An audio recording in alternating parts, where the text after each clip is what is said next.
Next lady is Camila, also from Vienna, and she will tell us something about non-native trees wood products. What can we do from non-native trees? Please, Camila. Yes, thank you very much, Alexander, and welcome everyone for this presentation. I am Camila. I'm a master student at Boku, and I'm developing my. Can you see? Sorry, I start and I didn't All ask if good, it's all everything. good. Okay, sorry. It's just because I want to rush because there is so much information that I want to share. And so I'm taking my master thesis at Boku, and I'm developing the thesis in partnership with the ALPTREES project, which I'm really grateful, because without of the help of the partnership, I wouldn't be able to reach the wood producers involved in this research. So the idea is to understand the applications and the economic value of the wood for non-native tree species that are in the alpine space. And it's important to highlight that the wood that we are focusing is the ones that are introduced in Europe. It's not non-native trees from the tropics or from other regions of the world. So the focus is the ones that are listed as introduced in here. So briefly, we have here the distribution of non-native trees all over Europe. In our area of interest is the 7 countries that compose the Alpine Space. They are quite diverse in terms of number of species of non-native trees. And if we take a better look of all of the regions that compose this region, we see that they all share the attribute of being crossed by the Alps. And so it's quite limited the amount of land that we have to produce timber. And then we have to explore it the best we can.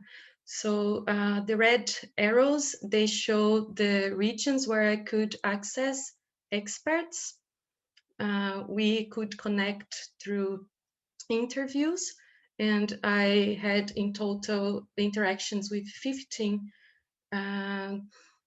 experts, being then producers of timber products, sectoral agents, also researchers related to wood markets and wood properties and wood technology, and also timber producers.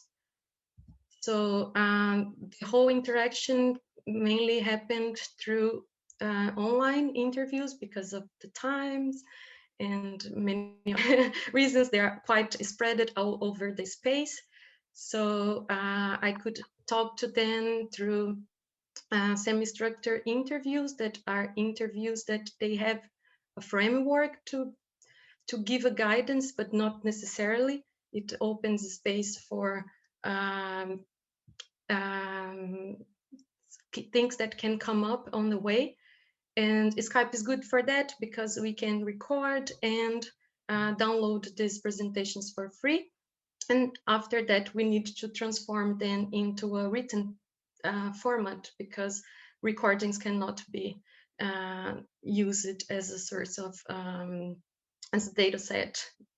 And so I found this web application that it's called Otter, that makes transcriptions from record to text.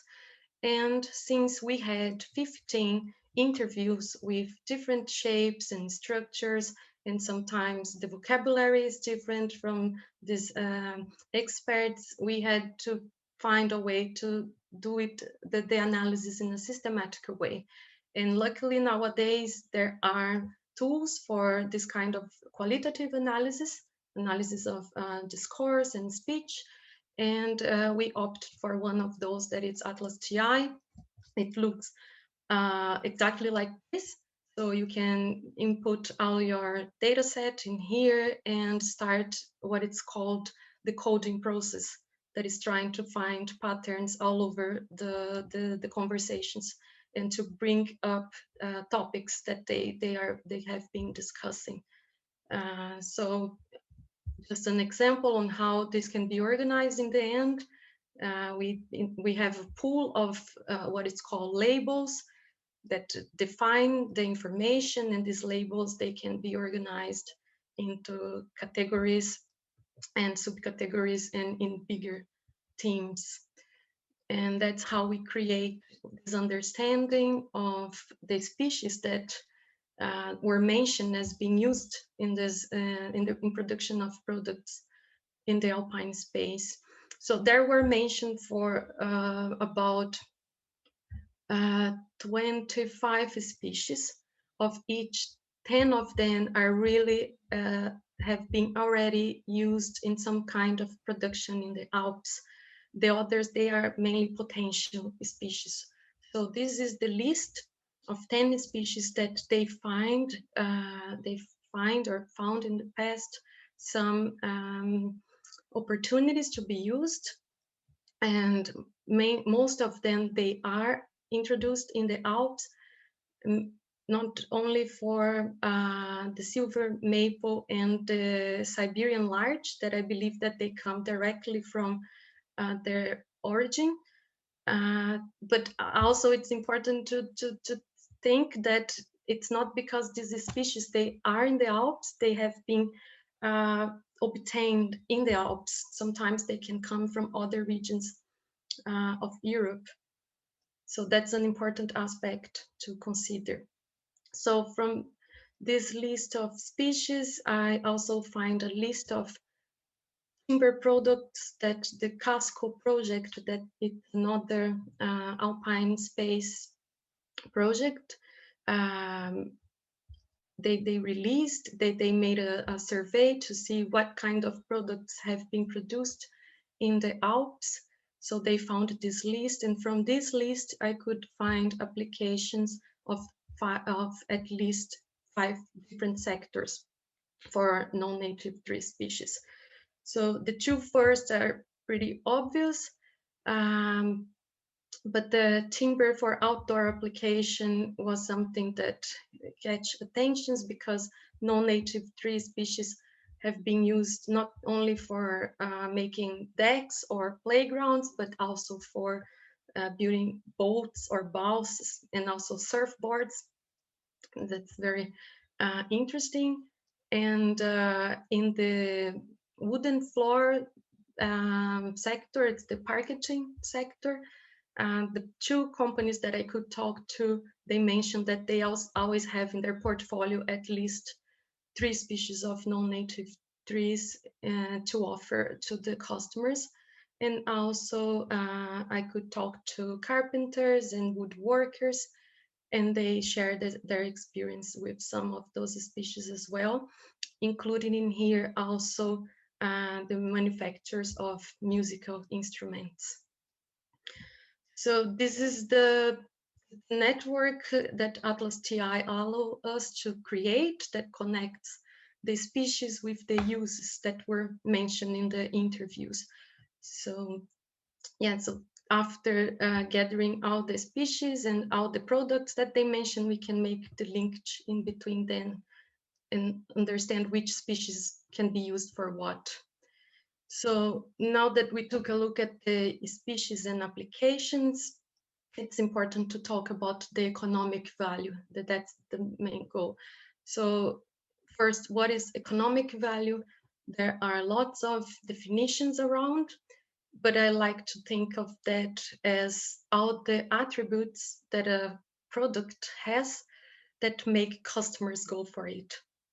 So it can be many things, not just numerical attributes in terms of costs, but also intangible attributes as feelings and, as we will see, status and other things. So thinking about that, what we want to discover, it's not the value of this wood in the Alpine space, but how it is valued. What are the aspects of it that make some producers go for it?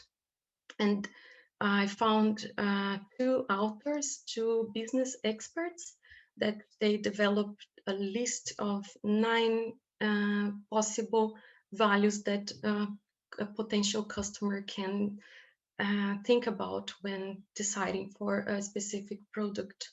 And they are divided in two categories. So I will just mention the categories first, and then we go through the values applying to the case of the non-native trees. So there is the category of convenience. That's the reason why they can go for a product, and also high fidelity.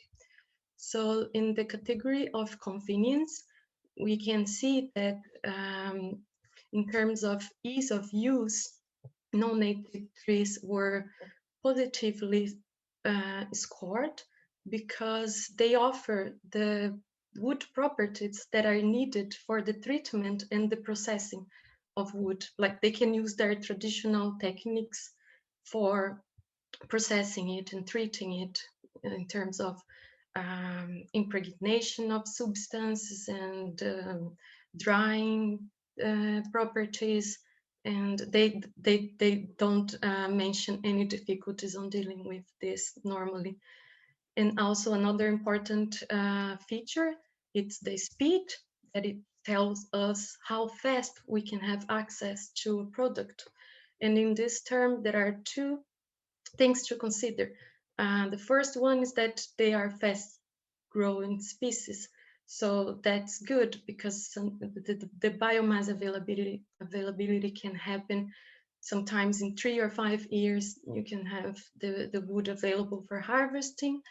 But if you want to include a non-native tree species in the production, it takes a bit of time because you have to search for the right supplier if you don't have your own forest, and also you have to kind of adapt a bit your process because most of these species, they are hardwood, and the traditional industry in the Alpine Space is for softwood. And then we come to the question of reliability, that it tells us how much we can count on the product when we need it. And that's a bit problematic for non-native tree species because there is not a good network of connection in between suppliers and buyers. So it needs time for the procurement of it. And so producers cannot rely on it in a continuous base. And then we have flexibility that tells us how many products we can make out of it.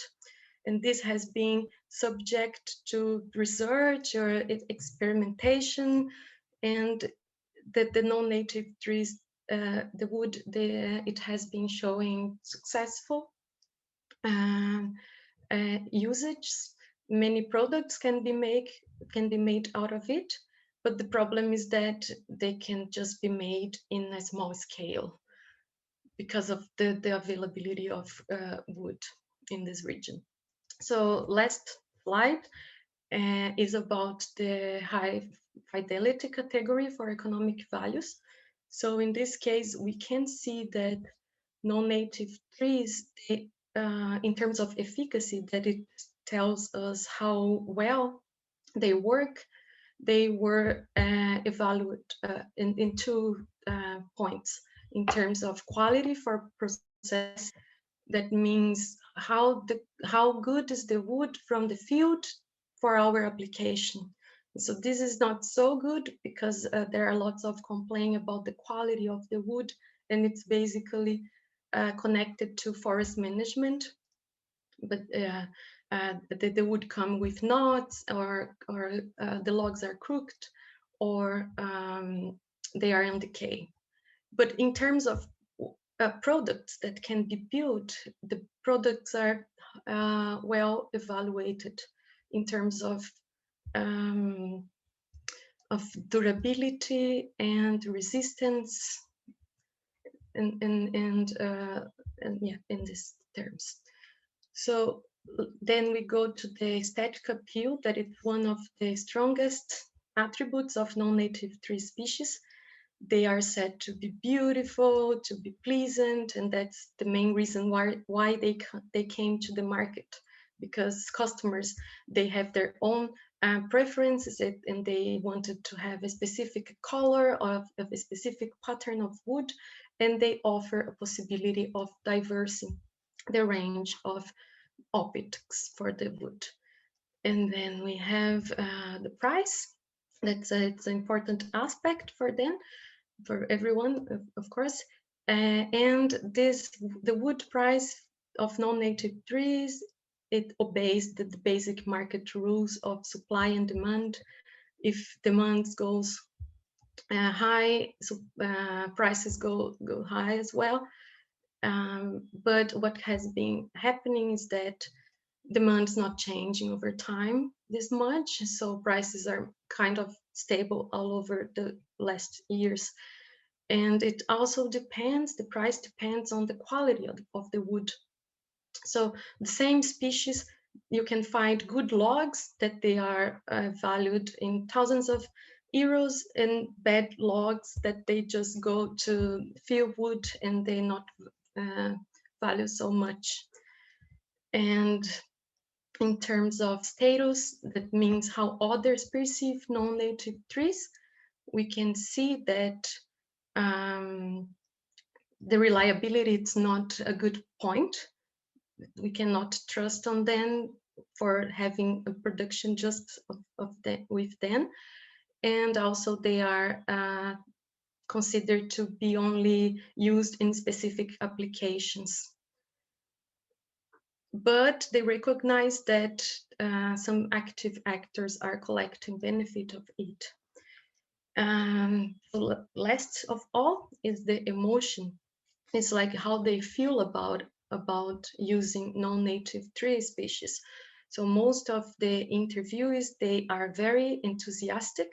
They think that it's important to have the discussion because there's some kind of waste of this material, and there is space for improving many things in the chain of production.